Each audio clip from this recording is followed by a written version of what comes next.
Shocking updates have just been confirmed. Hey, Steelers fans! TJ Watt said something in the media that no one expected after the Steelers' victory. And if you thought the challenges ended there, the injury list continues to grow, with one of the team's main reinforcements just receiving a terrible update. Without further ado, let's watch the video. In their Week 3 home debut against the Los Angeles Chargers, the Pittsburgh Steelers defense, led by TJ Watt, showcased why they're among the NFL's elite, securing a solid 20-10 victory. This win pushed Pittsburgh to a perfect 3-0 start, placing them atop the AFC North. The game was anticipated to be a defensive slugfest, and it didn't disappoint, with both teams flexing their defensive muscles. However, it was the Steelers who clamped down in the second half, allowing 0 points from the Chargers.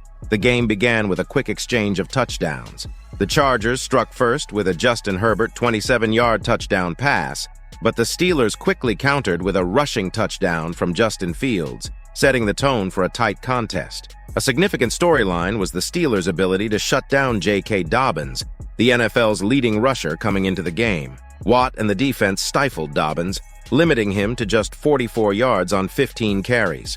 This forced an injured Herbert to pass more than the Chargers would have preferred, leading to 5 Steelers sacks.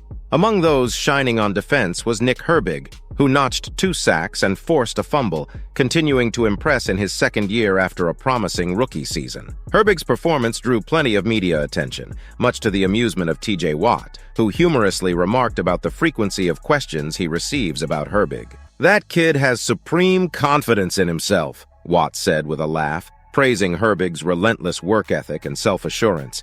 "You can't tell him anything, and I respect the heck out of it. He's going to do everything he possibly can to perform at his best."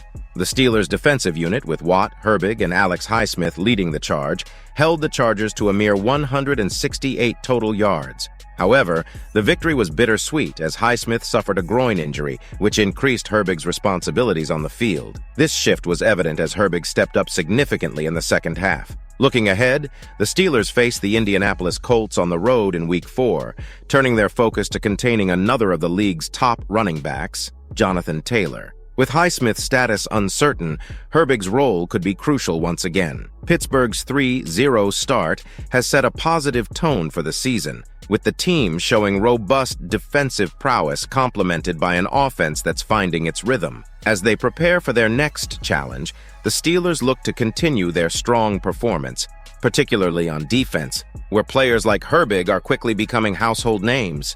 While the defense is putting on a show, the offensive line has just taken a hit with the loss of a crucial piece.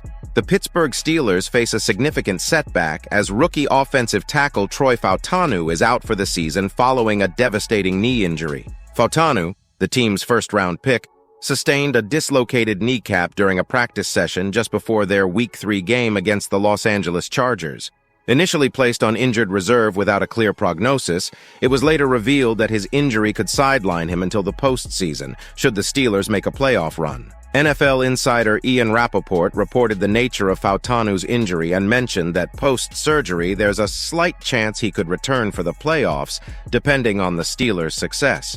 Recovery is expected to take 3-4 months, suggesting a tight timeline for a postseason comeback. However, even if Fautanu recovers in time for playoff action, reintegrating him into the lineup might not be straightforward.